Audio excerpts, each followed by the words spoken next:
오늘 여러분과 함께 로마서 제3장에 대해서 말씀을 나누고자 합니다. 오늘 여러분과 함께 말씀을 나눌 제목은 죄와 의에 대해서입니다. 로마서 2장에 대해서 공부할 때 그 로마서 2장에 대해서는 죄와 그리고 율법에 대해서 사도 바울이 우리에게 가르쳤습니다. 그런데 이 3장 그리고 이후에도 죄와 그리고 의에 대해서 사도 바울이 우리에게 말씀을 전하고 있습니다. 로마서 전체가 우리는 무엇을 믿는가, 그 믿음의 본질에 대한 것입니다. 구원은 어떻게 받는가, 이 구원의 본질에 대한 가르침입니다. 그런데 이 믿음과 구원을 가르치면서 그 출발점은 죄로부터 시작하고 있습니다. 그러면서 이 죄로부터 시작해서 그 죄의 해결 그리고 구원에 이르는 그 모든 것을 아무런 스토리 없이 이 굉장히 이성적인 설명으로 이어져 있는 것이 이 로마서입니다. 그래서 로마서는 사실 딱딱합니다. 재미가 없어요. 토요일 날은 창세기를 우리가 공부하고 있습니다. 지난 토요일 날 이삭이 그 리브가를 만나가지고 어머니 세상 떠나서 그 외로운 마음에 위로를 받고 어머니가 살아생전 사용하던 그 어머니 안방에 아내를 드리고 어머니가 사용하던 그 침대에서 이 신혼생활을 펼쳐나갑니다. 그러면서 그 이삭이 아내를 사랑하고 어머니를 그리워하고 그 세상 떠난 어머니를 그 애통해하는 그 마음을 새로 들인 새 신부 아내를 통해서 위로받는 그러한 우리 이야기를 함께 나누었습니다. 그러니 창세기라든지 이 복음서를 공부하면 거기에 스토리가 있기 때문에 그 스토리를 통해서 우리가 많은 감명과 은혜를 받을 수가 있어요. 근데 로마서에는 아무 스토리가 없어요. 재미가 없어요. 머릿속에 그려지는 게 없습니다. 그래서 로마서 공부하기가 딱딱하고 재미가 없어서 중간에들 많이들 포기하십니다. 그런데 내 로마서가 이 믿음의 도, 구원의 가르침에 대한 성경의 가장 중요한 책으로 사실 여겨지고 있습니다. 그래서 교리 공부를 하다 보면 항상 로마서 공부를 하지 않을 수가 없어요. 그래서 여러분 조금 딱딱하고 재미없더라도 로마서가 원래 그래요. 그러니 그러려니 하시고 따라오시고 또 똑같은 내용이 계속 반복이 됩니다. 그럴 수밖에 없어요. 로마서가 그렇게 똑같은 얘기를 계속 반복을 해요. 한 번 말씀드려서 못 알아들으니까 또 반복하게 되고 두 번 말씀드려서 이해가 안 되니까 또 반복하게 되고 세 번 말씀드리니까 헷갈리니까 또 얘기하고 그래서 들은 얘기가 계속 반복이 됩니다. 그래서 로마서 공부하면서 최 목사가 한 얘기 또 하고 또 하고 이거 제가 좀 치매기가 있는 게 아니라 로마서가 원래 그렇습니다. 그러니까 여러분 그렇게 이해하시고 그저 반복 학습 중에서 제가 볼 때 이 사도 바울이 그 교육 이론을 그때 이미 알고 있었던 것 같아요. 계속 반복시킵니다. 그러면서 나중에는 귀에 못이 박히도록 듣다 보니까 그게 마음에 와닿습니다. 어느 순간 독서 100편의 의자현이라고 그냥 100번을 보다 보니까 그냥 뜻이 깨달아지고 마음에 새겨지게 되는 거죠. 로마서가 그렇습니다. 그러니 여러분 반복되는 얘기가 자꾸 있어도 저게 로마서가 원래 그런가 보다 하고 이해해 주시기 바랍니다. 자, 오늘 그러면은 오늘 이 말씀은 이 죄에 대해서 말씀하고 있는데 죄에 대한 그 반대 개념이 있습니다. 악에 대한 반대 개념은 선이지요. 빛에 대한 반대 개념은 어둠입니다. 그러면 죄에 대한 반대 개념은 성서는 무엇이냐는 거죠. 죄에 대한 반대 개념은 그것은 의입니다. 그러면 죄인의 반대의 개념은 죄의 반대가 의라면 죄인의 반대는 무엇일까요? 의인입니다. 오늘 이 3장은 바로 그 죄와 의 그리고 죄인과 의인에 대해서 우리에게 가르침을 주고 있는 이 성경 말씀입니다. 뒤에 계속 또 반복될 것입니다. 먼저 죄 그리고 죄인에 대해서 얼마나 죄가 편만 즉 두루 퍼져 있고 보편 누구에게나 똑같이 적용되는가 보도록 하겠습니다. 로마서 3장 9절에서 10절입니다. 부탁합니다. 그러면 어떠하냐? 우리는 나으냐? 결코 아니라. 유대인이나 헬라인이나 다 죄 아래 있다고 우리가 이미 선언하였느니라. 기록된 바 의인은 없나니 하나도 없으며.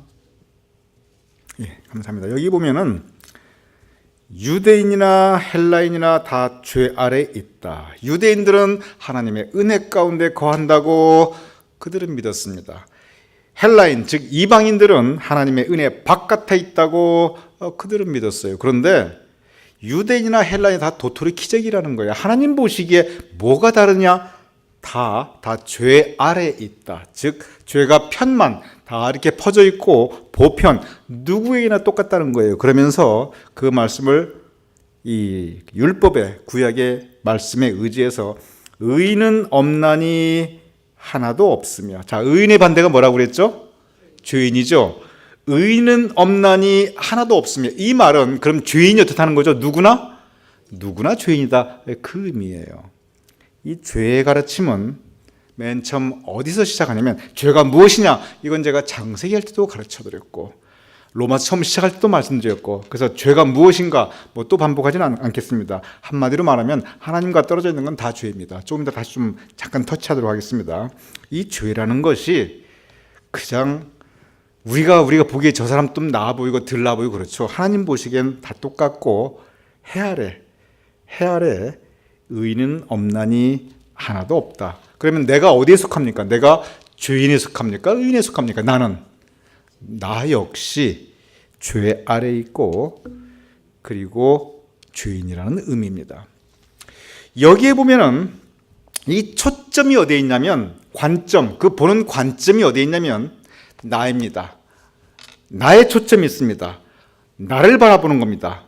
내 실상을 바라보게 되는 것입니다. 그러니 내가 살아온 과거를 보니 이건 사도 바울의 말입니다. 그리고 우리 모두의 고백이기도 합니다. 나를 보면, 자, 여러분 한 분 한 분을 보면 또 세상 모든 사람들을 보면 나를 보면 내가 살아온 과거를 보면 그리고 내 마음을 가만히 들여다보면 그러면 내가 과연 하나님 앞에 떳떳한가? 과연 하나님 앞에 내가 한 점 부끄러움 없는가? 나를 초점을 맞추면 이 죄라는 건 법률이나 도덕과 윤리와 다릅니다. 우리가 법률적으로 완전할 수 있습니다. 여러분 대부분 법률적으로 완전하신 분입니다. 도덕, 윤리 여러분 크게 벗어나신 적 없어요. 근데 성서가 말하는 죄는 아까 말씀드렸지만 이것은 하나님과 떨어져 있는 모습, 즉 하나님 앞에 서 있는 나의 모습입니다. 하나님이라고 하는 큰 거울을 앞에 놓고 내 흐트러진 모습이 과연 과거에 없었고 현재 없었고 앞으로도 내가 자신 있게 살아갈 수 있느냐? 하나님이라는 그 큰 거울, 하나님 보시기에 코람되어 하나님 앞에 내가 서 있는 모습을 바라볼 때 과연 내 마음의 생각과 내 입술의 열매와 내 행실의 이 모습들이 과연 한 점 부끄러움 없는가? 이 앞에 자신 있을 사람이 아무도 없습니다. 초점을 나에게 맞추면 여러분이나 저나 해 아래 의인은 없나니 하나도 없고 모두가 유대인이나 헬란이나 목사나 장로나 집사나 평신도나 다 죄 아래에 있다. 미국 사람이 한국 사람이나 죄 아래에 있다. 나의 초점을 맞추면 사람에게 초점을 맞추면 이 말씀이 진리입니다. 사람에게 초점을 맞추면 나를 바라보면 이 말씀을 벗어날 수 있는 분이 아무도 없어요. 그런데 다른 초점을 제시합니다. 여기에서 바로 사도 바울이 우리에게 가르치고 있는 커다란 교훈이 있습니다.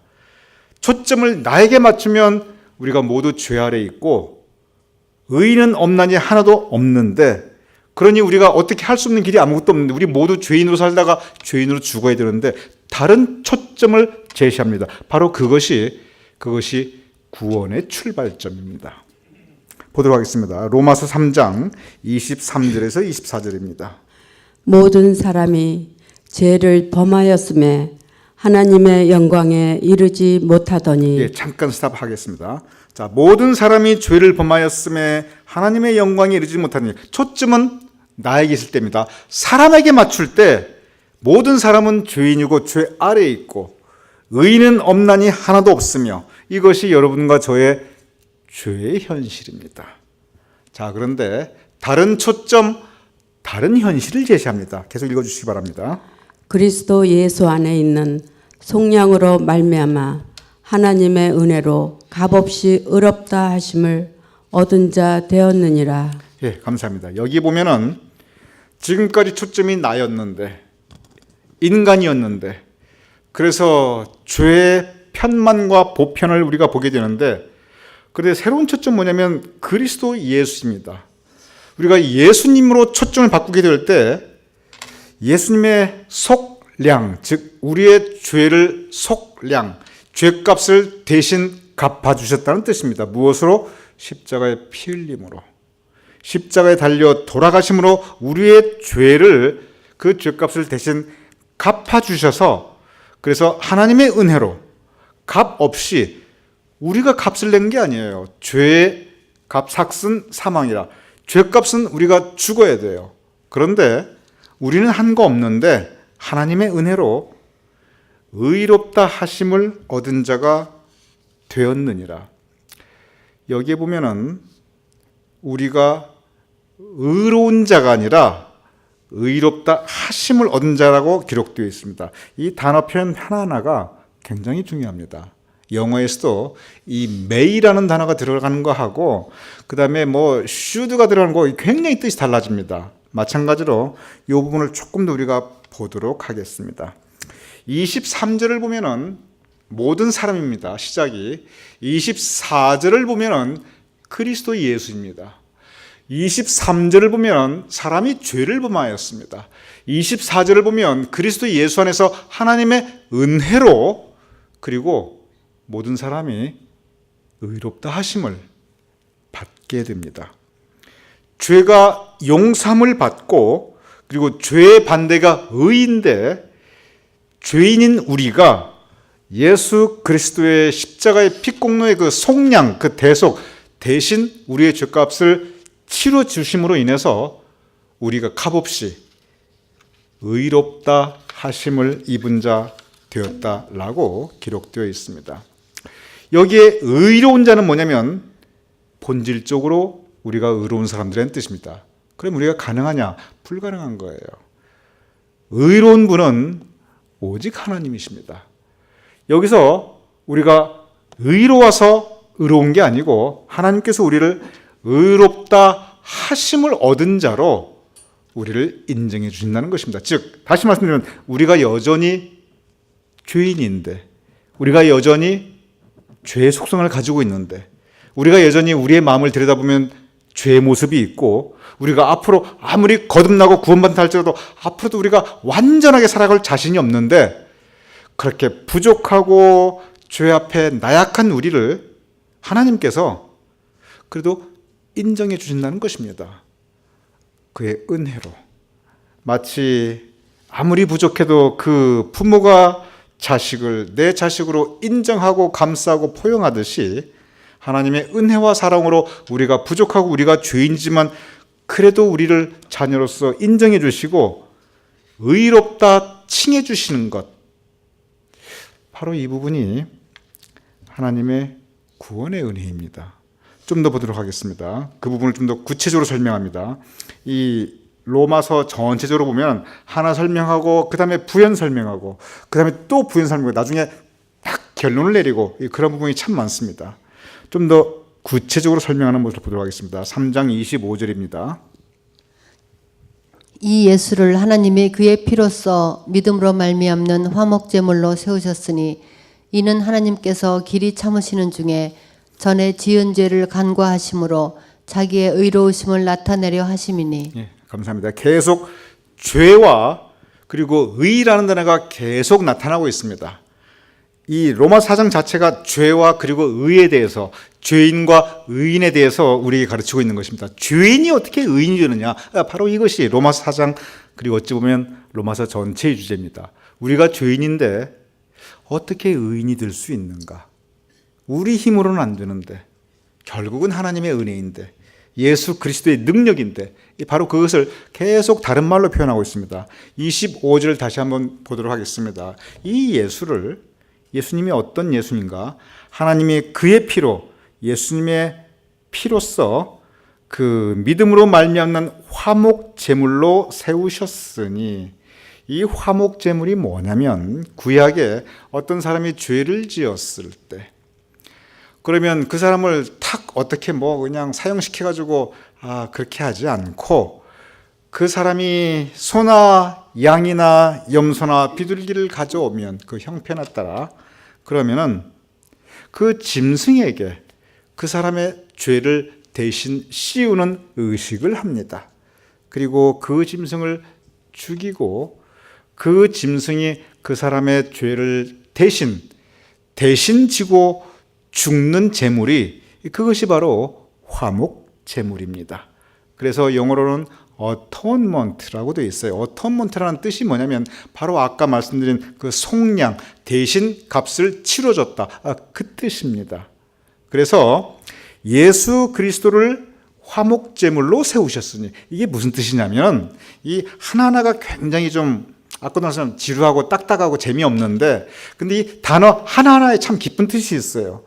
예수님을 그의 피로 화목제물로 세우셨다. 이게 무슨 뜻이냐면 예수님의 피로 화목제물, 즉 어린 양이나 염소나 소가 그 사람의 죄를 대신하여 죽듯이 대신 피를 흘리듯이 그게 화목제물인데 예수님께서 우리들의 죄를 대신하여 죽으심으로 그래서 우리의 죄를 속량 대신 사해 준 것, 그 화목제물이 예수님께서 되셨다는 것입니다.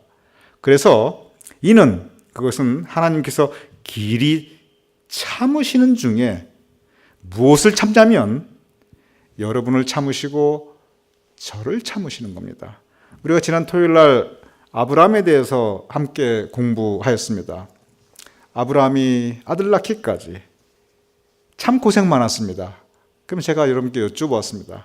아브라함이 고생했을까요? 하나님이 고생했을까요? 성경을 보면 누가 고생했습니까? 하나님이 고생하셨어요.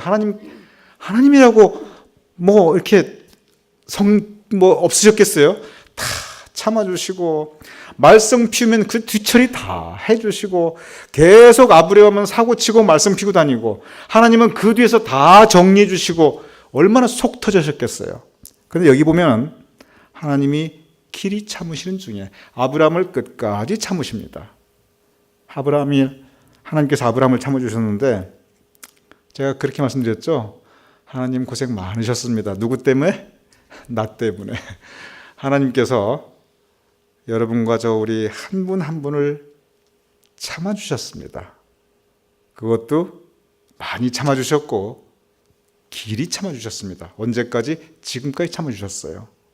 그러면서 전에 지은 죄를 간과하심으로 전에 지은 죄를 용서하심으로 자기의 의로우심을 나타내려 하십니다. 즉 하나님의 의로우심. 여기서 이렇게 보면은 여기서 이 말씀이 무슨 뜻이냐면 의로움이 어디서 오냐는 거지요. 의로움의 주체, 의로움의 근본은 사람이 아닙니다. 하나님이십니다. 의로우신 하나님께서 우리를 용서해 주시고 그리고 우리를 의롭다 인정해 주신 것이에요. 그것은 하나님의 참으심입니다. 길이 참으심. 계속 보도록 하겠습니다. 그 의로움에 대해서 좀 더 구체적으로 말씀드립니다. 제가 아까 말씀드렸죠. 사도 바울이 이렇게 중요한 교훈을 말씀해 주시고 계속 이것을 반복해서 설명합니다. 그리고 나중에 결론으로 맺는다고. 그러면서 이 의로움에 대해서도 구체적인 설명을 합니다. 로마서 3장 26절에서 27절입니다. 곧 이때에 자기의 의로우심을 나타내사 자기도 의로우시며 또한 예수 믿는 자를 의롭다 하려 하심이라. 그런즉 자랑할 데가 어디냐? 있을 수도 없느니라. 무슨 법이냐? 행위로나 아니라 오직 믿음으로 법으로니라. 예, 감사합니다. 이 흐름이 있습니다. 로마서 3장도 그렇고 그리고 로마서 전체가 그런데 처음에는 죄로 시작해요. 처음에는 그 초점을 우리에 둡니다. 그러면서 초점이 예수 그리스도로 바뀝니다. 그래서 죄라는 단어가 나중엔 계속 무슨 단어로 바뀌냐면 여기 보세요. 어떤 단어가 계속 반복이 됩니까? 의라는 단어가 계속 반복이 됩니다. 죄인이었던 우리가 예수 그리스도의 십자가 보혈로 그 속량으로 그 화목제물로 우리가 의롭다함을 인정받으신다는 것, 우리가 의롭다함을 인정받는다는 것입니다. 그럼 좀 더 보도록 하겠습니다. 26절, 자기의 의로우심을 나타내서, 하나님입니다. 의로우신 분은 하나님이십니다. 그런데 자기도 의로우시며 하나님도 의로우시며 또한 예수 믿는 자를 의롭다 하려 하심이라. 항상 사도 바울이 표현을 뭐라고 하냐면 하나님은 의롭다 이렇게 표현됩니다. 그렇습니다. 하나님은 의로우신 분입니다. 그런데 사람을 표현할 때는 의롭다 이렇게 표현한 적이 한 번도 없어요. 의롭다 하려 하심이라. 의롭다 하심을 얻은 자라. 의롭다 하려 함이라. 즉 우리는 의롭다고 인정받을 뿐이지 누가 하나님께서 많이 봐주셔서 하나님께서 많이 참아주셔서 에휴 그래도 그만하면 됐다 하고 이렇게 우리가 의롭다고 하나님께서 봐주시고 인정해 주신다는 것입니다. 그것이 바로 의롭다 하심. 좀 구체적으로 교리적인 표현으로는 여러분 칭의라는 단어를 조금 로마서 공부를 해보셨거나 교리 공부를 해보신 분들은 또는 신학의 어떤 조금이라도 이 책을 보신 분들은 그 칭의라는 단어를 혹시 들어보셨을 것입니다. 이 칭자, 이를 칭자, 칭의, 의롭다 하심, 의롭다 인정받음, 그게 칭의입니다. 우리가 의인이 아니라 우리가 칭의, 의롭다 인정받는다, 그 의미입니다. 바로 그것을 이 사도 바울이 말씀하고 있습니다. 이 칭의의 교리는 바로 이 로마서 3장의 이 말씀입니다. 우리가 의로운 게 아니라 우리는 원래 죄인이었는데 의로우신 하나님께서 예수 그리스도의 화목제물로 우리를 용서하여 주시고 그리고 우리를 의롭다, 저 그만하면 그래도 내 자녀가 될 수 있다, 그만하면 그래도 하늘나라 갈 수 있다고 인정해 주시는 것, 그의 은혜로, 그의 오래 참으심으로, 예수 그리스도의 화목제물, 그 십자가 피공로로 우리를 받아들여 주시는 것이, 그것이 칭의, 의롭다 하심입니다. 이것이 바로 구원입니다. 계속 보도록 하겠습니다. 이 구원은 누구에게나 다 열려 있습니다. 3장 29절입니다. 하나님은 다만 유대인의 하나님이시냐 또한 이방인의 하나님은 아니시냐 진실로 이방인의 하나님도 되시느니라. 예, 감사합니다. 이 구원은, 하나님의 사랑은, 하나님의 은혜는 전에는 유대인만 제한되게 하나님께서 사랑하신다고 믿어왔습니다. 그래서 유대인들은 한 번도 전도라는 걸 하려고 시도조차 한 적이 없어요. 왜냐하면 하나님의 사랑은 우리의 것이니까, 우리는 선민, 택한 백성이니까, 우리 말고 다른 사람들은 다 이방인, 하나님의 은혜 바깥에 있는 사람. 그런데 사도 바울이 외칩니다. 하나님은 다만 유대인의 하나님이시냐 또한 이방인의 하나님도 아니시냐. 이것은 지금 우리가 들으니까 그냥 그런가 보다 하지요. 이때는 파격적인 것이었습니다. 이것은 가히 종교개혁적인 선언입니다. 하나님은 유대인만의 하나님이 아니다. 이방인의 하나님이다. 즉 구원은 누구에게나 열려있다. 구원이 보편적인 것이라는 겁니다. 율법으로서 구원은 그것은 유대인만을 위한 것이었습니다. 보편적인 것이 아니었어요. 하나님의 은혜로서의 구원은 예수 그리스도의 화목제물로 십자가 피공로로 누구에게나, 이방인이든 유대인이든 누구에게나 다 열려있다는 것입니다. 여기에서 사도 바울이 질문하는 것이 있습니다. 그러면 이 구원이라는 것이 이렇게 하나님의 은혜인데 이게 우리가 막 어떤 걸 이루어 가지고 우리 능력으로 할 수 있는 거냐? 그거 아니라는 거예요.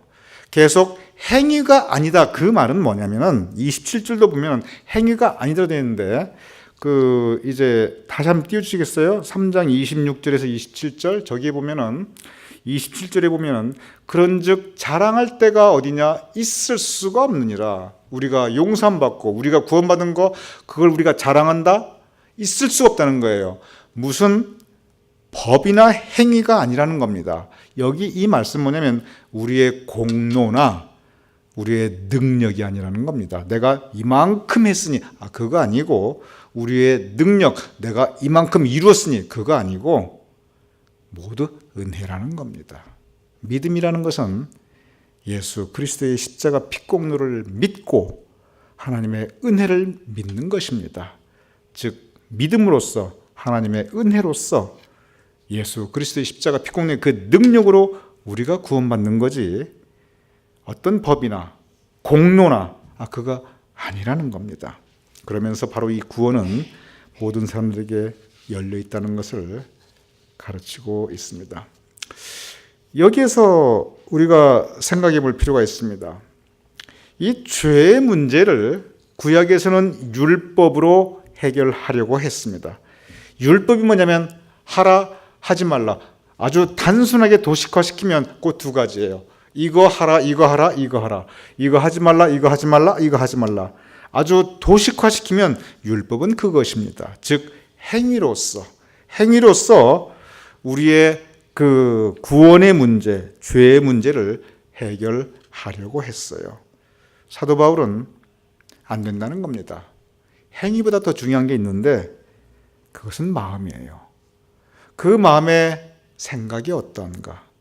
마음에 있는 것이 입으로 나오고 마음에 있는 것이 행동으로 결정이 되는데 결국 그 마음의 그 고백이 무엇인가?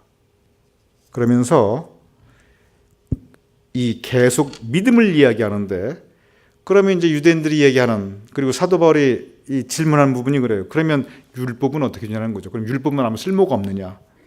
이 질문은 예수님 때도 나왔습니다. 제가 이따 보여드리겠습니다. 사도 바울이 3장 31절에 마지막으로 이런 말을 합니다. 이 3장에 보면 3장 31절부터 합니다. 그런즉 우리가 믿음으로 말미암아 율법을 파기하느냐 그럴 수 없느니라. 도리어 율법을 굳게 세우느니라. 예, 감사합니다. 하나님의 은혜이니까 예수님께서 다 하셨으니까 그러면 우리 이제부터는 율법도 없다. 뭐 하라 하지 말라. 이것 때문에 얼마나 힘드는데 나 자유하면 얻었네. 그거 아니라는 겁니다. 율법이 폐기되는 것이 아니라 도리어 율법을 굳게 세우느니라. 무엇으로? 믿음의 증거로. 전에는 마지못해 억지로 하는 그러한 부분이었다면 이제는 자발적으로 그리고 우리의 믿음의 표현으로.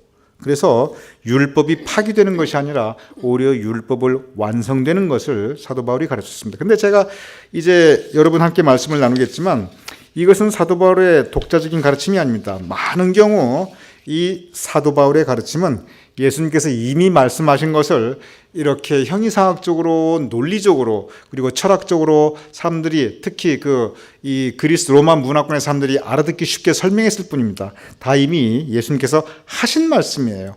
예수님께서 하신 말씀 보도록 하겠습니다. 마태복음 5장 17절입니다. 부탁합니다. 내가 율법이나 선지자를 폐하러 온 줄로 생각하지 말라.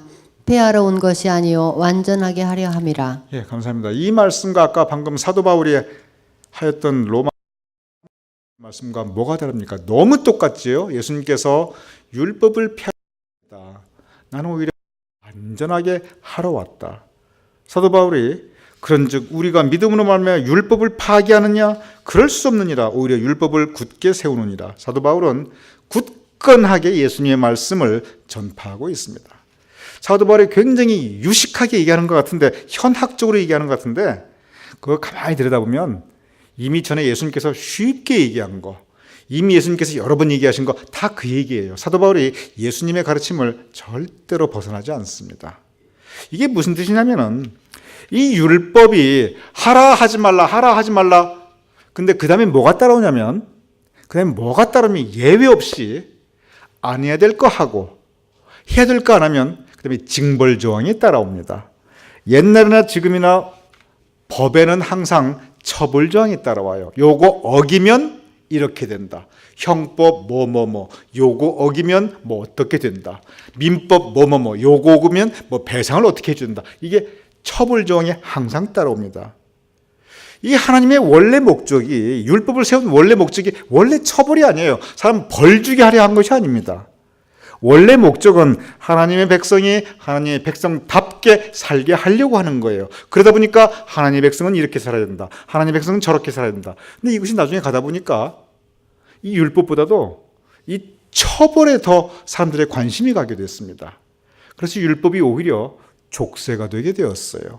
예수님께서 하신 말씀이 그겁니다. 율법의 기본 정신이 무엇인가? 그것이 사랑이고 그것이 하나님의 백성이 하나님의 백성답게 살아가야 하는 것인데, 그래서 예수님께서 하신 말씀이 이 율법이 폐기되는 것이 아니라 진정한 우리 마음의 변화로서, 거듭남으로써, 그래서 예수님께서 계속 거듭남을 강조하고 있습니다. 거듭나서 우리가 진정한 하나님의 자녀로서 살아갈 때, 그때 율법에 나와 있는 것도 우리가 자발적으로 지킬 수가 있고 즐겁게 기쁘게 그 말씀을 따라갈 수 있는 거지, 그 믿음 없이 억지로 하는 게 그게 한계가 있다는 겁니다. 그렇습니다. 신앙생활을 억지로 하는 거 그거 한계가 있어요. 책임감 가지고 하는 게 한계가 있습니다. 어느 순간 가면 기쁨을 잃어버려요. 어느 순간 가면 마음의 평화가 없어집니다. 근데 진정한 믿음을 가지고 하나님께서 나를 사랑하셨구나, 하나님께서 나를 길이 참아주셨구나, 예수님께서 나를 그 죄의 권세에 해방시키기 위하여 십자가에 못 박혀 돌아가셨구나, 예수님께서 나를 위하여 그 고통을 다 당하셨구나. 우리가 그 믿음 그리고 그 감사함을 가지면 우리가 성경에 있는 말씀을 즐겁게 우리가 따라갈 수 있습니다. 예수님과 사도 바울이 말씀하시는 게 바로 그거예요. 율법이 폐기되는 것이 아니라 율법이 완성된다는 것은 우리 믿음의 기본적인 그 드라이빙 포스, 그 기본적인 원동력이 바로 하나님의 은혜에 대한 이 감사, 여기서 나오는 것입니다. 모든 것이 은혜라는 겁니다. 우리는 원래 죄인이었는데 하나님의 은혜로 우리를 의롭다 받아주셔서 우리가 의인으로 칭함받는 것입니다. 오늘 이 로마서 3장, 죄에서 의로 그리고 죄인에서 의인으로의 그 거듭남, 그 변화에 대해서 말씀하고 있습니다. 그 거듭남, 그 변화의 중심, 그 전환점은 바로 예수 그리스도입니다. 화목제물이 되셔서 우리의 죄를 짐지시고 돌아가심으로 그리고 부활하심으로 인해서 우리가 더 이상 죄 아래에 있는 죄인이 아니라 하나님의 은혜 아래에 있는 구원받은 하나님의 자녀로 변화받는 것입니다. 그것을 믿는 것, 바로 그 믿음으로 우리가 구원받는 것을 사도 바울이 가르치고 있습니다. 오늘 이 말씀 정말 우리의 구원, 하나님의 은혜이니 우리의 죄를 용서해 주시고 길이 참아 주시고 그리고 의롭다 인정해 주신 그 은혜 가운데 살아갈 수 있는 저와 여러분이 될 수 있기를 주님의 이름으로 축원합니다.